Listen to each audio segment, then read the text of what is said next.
I'd like to call the East Brandywine Township Board of Supervisors PM meeting this Thursday, June 19th, 2025, to order at 6:30 p.m. I want to remind everybody a recording device will be in use during this meeting. Let's open with the Pledge of Allegiance, please. I pledge allegiance to the flag of the United States of America and to the republic for which it stands, one nation, under God, indivisible, with liberty and justice for all.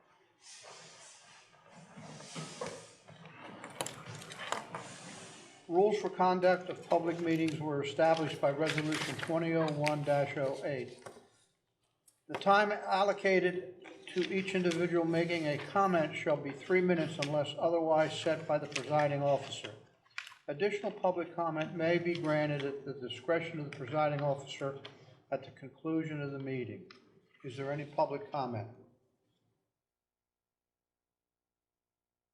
Seeing none, I'd like to move on to the meeting minutes. I have a motion to approve the June 5th. I make a motion to approve the June 5th, 2025 Board of Supervisor meeting minutes. I second it. All those in favor? Aye. Treasurer's report on authorization to pay bills and to approve the payroll. I make a motion to do that. I will second. Any discussion? All those in favor say aye. Aye. Aye. Reports, Township Manager. Good evening, Mr. Chairman, members of the board. I do hope everybody survived the very frightening weather event that happened at about 5 o'clock this afternoon, and I hope everybody's property and loved ones, not in that order, are doing well. I'm going to start my report with a report on the implementation of Ordinance 7 of 2024. In April of 2024, this board adopted Ordinance 7 of 24, authorizing tax rebates for active volunteer firefighters based on the time those volunteers spend on emergency responses, training, meetings, leadership roles, and in public education. The implementation of this new policy was to begin with the property tax bills, which were mailed in March of this year.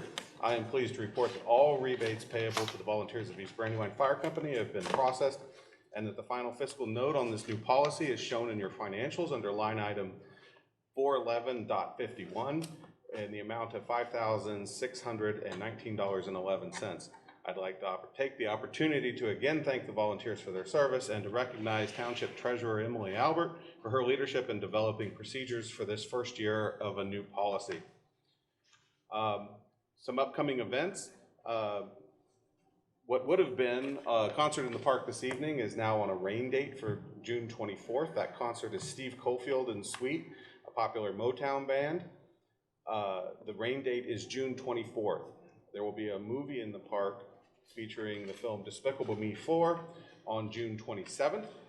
The movies begin as soon as it is dark enough to project an image on a screen. And lastly, there is a concert in the park featuring Chico's Vibe on July 10th at 6 o'clock p.m. And that is an 8-piece orchestra featuring a 4-member grooving horn section that is toured and recorded with some of the artists, the biggest artists in the music industry. I will reserve the balance of my comments for the agenda item pertaining to the conservation easement. Respectfully submitted, Luke Revin, Township Manager. Thank you. So we're going to discuss the conservation easement under its agenda. Correct. You can see what I'm going to say, but I'm going to read that when we get to that agenda item. Okay, just wanted to double check. Thank you. Roadmaster's report, Mr. Van Loo. During your April 3rd meeting, I reported on the condition of the salt shed and the deteriorating concrete sides. I spoke to a Jeremy Santiago of Dutchman Contracting, and I requested an estimate for the replacement of the shed. Mr. Santiago provided an estimate of $140,000. This information will be passed on to the Budget Committee for a possible 2026 project. Last month, Public Works completed installing a new roof on the Craft Pavilion located in Phase 3 of the community park. The roof was failing due to a low pitch roof, and the rain was blowing under the shingles, causing the 2x6s to rot. So the Public Works crew replaced the 2x6 tongue and groove boards and installed a raised seam steel roof. And we expect to get 40 years from that roof. And another project almost completed is the installation of the new Tot Lot Playground located near the new restroom in Phase 1 of the community park. We expect this project to be completed next week once the perimeter edging is received. Thanks to Derek, Kyle, and Jeremy for a job well done. We expect our 2025 road project to start next week. In fact, we met with the contractor and it's supposed to start next Tuesday. This project includes base repair and overlay of Governor's Circle, Helm Way, Sussex Place, Hessian Court, and Blakely Road from Governor's to Helm Way. All these roads are located in the Tunbridge development, which is located in the southeastern portion of the township.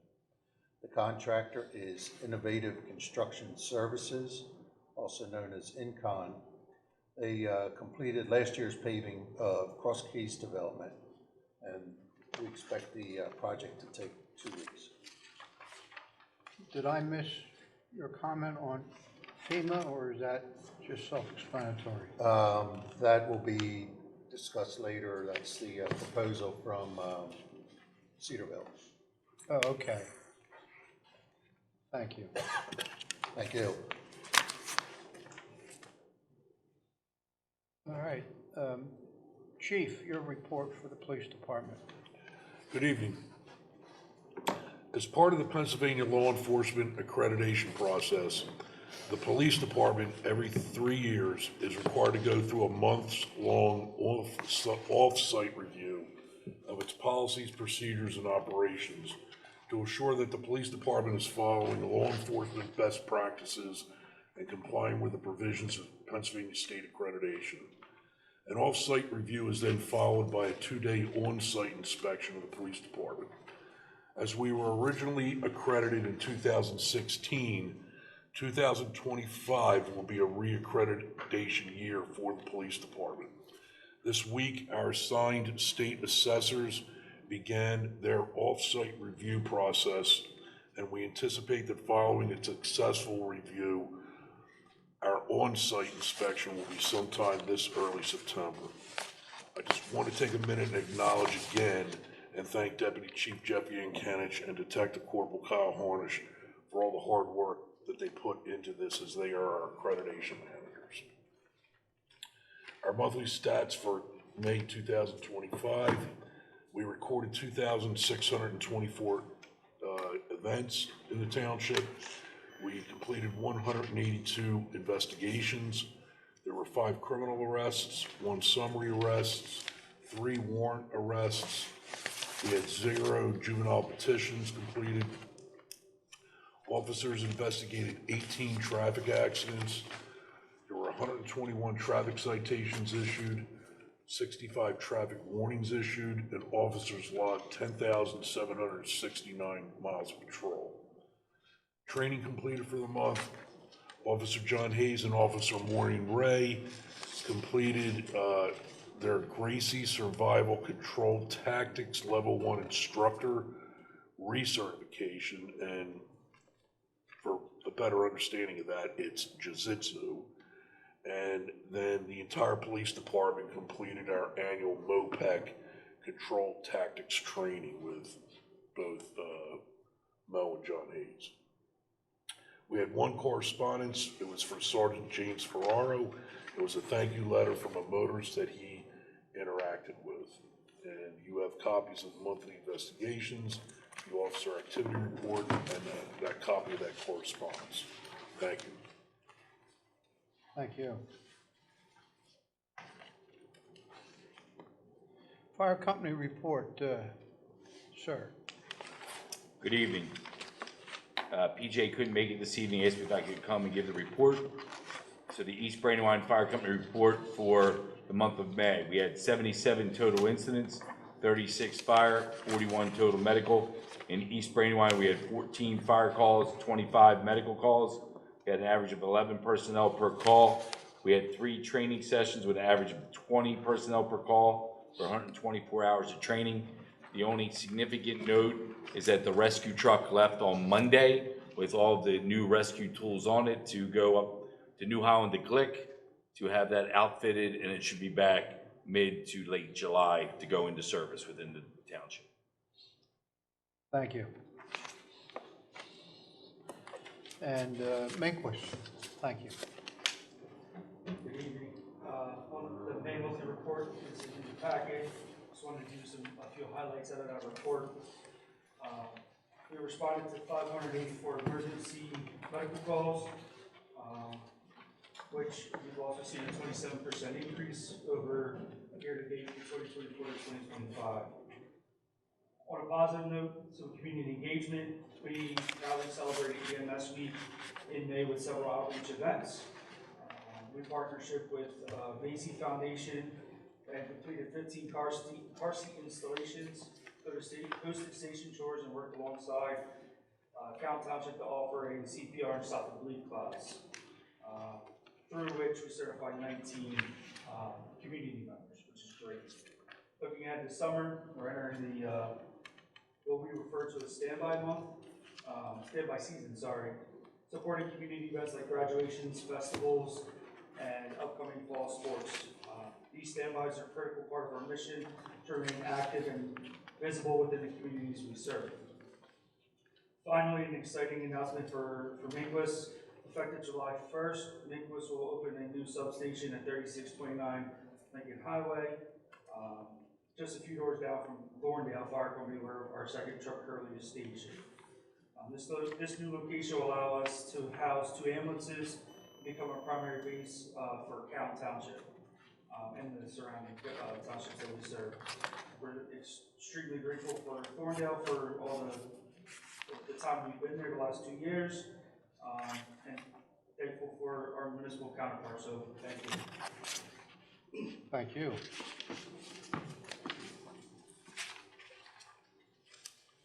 All business. Under 6A, acceptance of Cedarville proposal on Bondsville Road Bridge repairs. Mr. Van Loo. Thank you. We received a proposal from Cedarville Engineering Group, which should be in your package, to repair scour at the Bondsville Mill Bridge for $433,769. This project includes restoring the erosion near the southwest wing wall and underpinning the bridge footings. This is the last project from the damage from Hurricane Ida in September of 2021. The proposal includes survey design, permitting, and construction. The project includes the removal of shoring, which was installed by Public Works as a temporary measure so that the bridge could be open for soil delivery and to the Bondsville Mill. The material that they're proposing to use is called scour lock. It's an earthen-filled product, and it's used for soil stabilization. This product will provide a more natural look once completed. And I do have the scour lock, also the brochure in your packet. The project includes repair to the scour under the bridge footing. The stream will be diverted around the footings so that they can be dewatered and concrete poured for reinforcement. The project is completely funded by FEMA and PEMA, with 90% from FEMA and the remainder from PEMA. I respectfully request permission to sign the Cedarville proposal through the CoStar's contract 041-E22-015 for $433,769.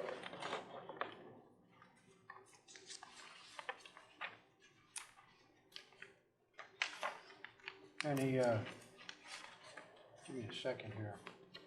Any questions from the supervisors? I have none. You have none. Matt, where did you find that bid number? Yeah, it's next to page 9. I think That's Luke what I was also- looking for. too. Yeah, I saw it, the pack, and it's 25 pages long. I think we have probably on the very first page a reference to the CoStar's number. I'm sorry, Luke, I didn't hear that. What? I'm about to highlight it.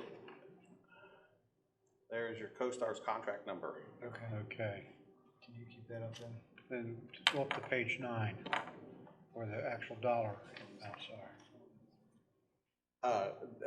That's a conflicting direction from the two of you. I got it. We're good. We're good. You've written it Okay. down, then I will go to page 9. Nope, we're No, good. You can leave that up. okay, I'll make a, There it is. there we go. I'll make a motion that we accept the Cedarville fixed price contract in the amount of $433,769 to, I guess it would be called repair work? Yes. Repair work on the Bondsville Mill Bridge off of Bondsville Road. And I will second. Any discussion, further discussion? All those in favor, say aye. Aye. Aye. Thank you. I skipped over building permits, I'm sorry. Time for new glasses. Would you like me to read the Yes, building would you permits give into it the record? a brief summary there? I think it's important for our big audience to hear what the permits were. For the month of May 2025, a total of 29 building permits were issued. A total of 9 zoning permits were issued. Total fees collected for building and zoning permits totaled $55,663.80. There were 24 use and occupancy permits issued, 191 inspections completed, and 7 failed inspections. Other fees collected were $560, bringing the total of fees collected to $56,223.80. This report is respectfully submitted by Noran King, Permits Administrator. Thank you.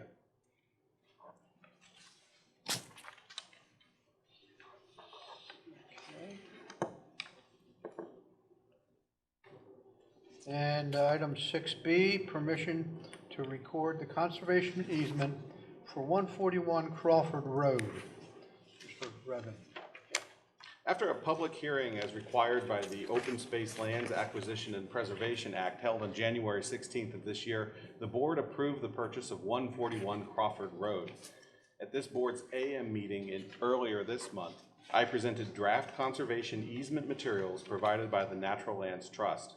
The Natural Lands Trust is requested to review all proposed changes to the conservation easement documents prior to this board voting on those documents by resolution on July 3rd. Included in your packet are 3 records: a declaration of public trust, a declaration of conservation easement, and declaration of covenants with exhibits A and B, and finally, a conservation easement baseline documentation. All the changes proposed since our meeting in June are the red line changes depicted on the conservation easement, and a decision to decline to record the declaration of public trust altogether. At this time, I'd respectfully ask the board to direct the staff to share these changes and any additional changes discussed this evening with the Natural Lands Trust. As you may recall, we are, the way I introduced it at the AM meeting in June is that the public policy goal here is to impose the minimum restrictions to make our our open space goals without unduly burdening a future owner of this property. Right, although it's a small parcel, it is along the, it is along Creek Road, I believe. No, it is on Crawford Road. Crawford Road, but Yeah. it's part of the greenway the county established, I believe, about 10 years ago. We have made two purchases very recently. One was the Shady Acres Campground, and Right. the other is this Crawford Road. The I do Shady believe Acres you're was a- thinking of the Shady Acres was traditional, Correct. other than we purchased it instead of just easing it. This is relatively complicated for a small parcel, and I guess as a layman, I'll say that the reason it's complicated is the footprint where the house and some of the garage and I guess some other stuff has a different type of easement, less restrictive on it, and then the balance of the property, which is would heavily wooded be a proper I think that is fair to heavily say. wooded would be preserved forever, not just through a conservation easement, a permanent conservation easement, which they all are. So that's why we have a lot of paperwork, and that's why you have organizations like the Land Trust and stuff like that to help us. So, Kyle, you have any questions? Nope, none. You wanna make a motion? Sure. I make a motion for permission to record the conservation easement for 141 Crawford Road. I'll second it. Well, I'm sorry to interrupt, but are we up to that point yet, Luke, or? Yeah, so that's a very good catch. At the time we wrote the agenda, I asked for the agenda item, say, to permission to record. There is an additional step that I just kind of briefly glossed over in my introduction, and that is that the Natural Lands Trust wants to review our changes prior to us recording it. So the actual resolution authorizing us to record it will be on July 3rd. This is just our final consolidated feedback on Natural Lands Trust's draft. So I think the appropriate motion would be to Barring any direct changes. staff to share the changes as discussed at this evening's meeting with the Natural Lands Trust and prepare a resolution for the July 3rd meeting. As stated by our township manager. Second. All in favor?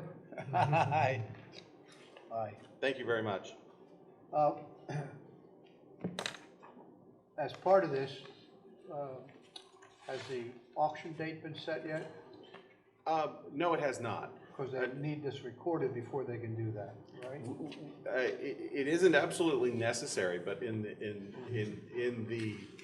our desire to be perfectly transparent with anyone who is considering bidding on this property at public auction, we have elected to record the easement before we even advertise it. So, Nobody's gonna bid on it if it isn't recorded, because they don't know what they're buying. well, I would certainly hope that's true, but I wouldn't want someone who did to later say we pulled a bait and switch. Okay. Down under new business, we have the resignation of Ben Wolf from the Historic Commission and Planning Commission. This is always the least favorite part of my job. I regret to announce that volunteer Ben Wolf, due to an expansion of his work life, has stepped away from the Planning Commission and the Township's Historical Commission. At this time, I respectfully ask the board to accept his resignation and perhaps join me in sending my thanks for his service. I'll make a motion to accept his resignation with a letter to be sent to him thanking him for his service and his input over the years. I will second. Any discussion? All those in favor? Aye. Aye.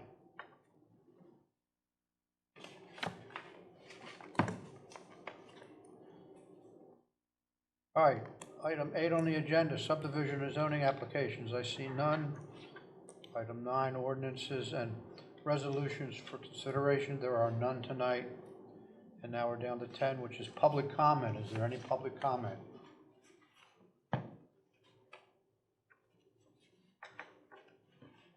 Under notices, when the agenda was sent out, it was correct as to note executive sessions. We did have a session on Tuesday involving personnel matters. So please note the change to the agenda. I'll make a motion to adjourn. I'll second. All those in favor? Aye. Aye. Thank you all.